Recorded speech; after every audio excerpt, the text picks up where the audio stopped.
নবী সাল্লাল্লাহু আলাইহি সাল্লাম বলেছেন, কেউ যদি নামাজি ব্যক্তির সামনে দিয়ে হাঁটে সে যেন তার সাথে লড়াই করে।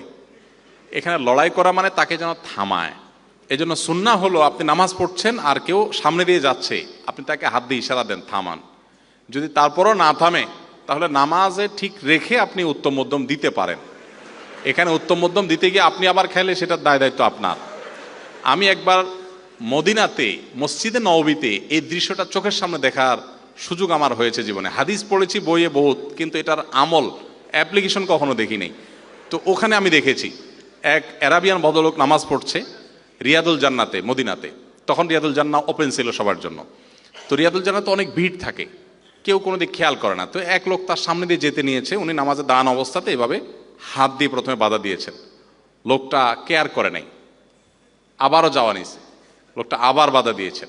আবারও যখন যাওয়া সে চেষ্টা করেছে, এরপরে তার ওই শার্টটাকে ধরে একটা মোচড় দিল নামাজের মধ্যেই। ওই বেচারা পড়ে গিয়ে তারপরে অন্যদিক চলে গেছে। আমি চিন্তা করলাম আমাদের দেশে হলে এখানে একটা যুদ্ধ বেঁধে যেত। এখানে হাদিসে মূলত মারামারি করতে বলা হয়েছে তা না, হাদিসে বাধা দিতে বলা হয়েছে। আপনি ইশারা ইঙ্গিতে, নামাজে আমলে কাসির হলে নামাজ নষ্ট হয়ে যাবে, অতএব সেটা মাথায় রেখে আপনি ইশারা ইঙ্গিতে তাকে বাধা দিবেন। তো চেয়ার রেখেছেন, তারপরে সে হাঁটলে অসুবিধা নেই, তার ভেতরে যদি হাঁটে সম্ভব হলে আপনি বাধা দিবেন আলতো করে, যে নামাজের যে মুড আছে সেটা যেন ভেঙে না যায়। আর যদি আপনি সেটা বাধা দিতে না পারেন তাহলে আপনার নামাজ হয়ে যাবে, কিন্তু যিনি হেঁটেছেন তিনি গুনাহগার হবেন। আস-সুন্নাহ ফাউন্ডেশন, উম্মার স্বার্থে সুন্নাহর সাথে।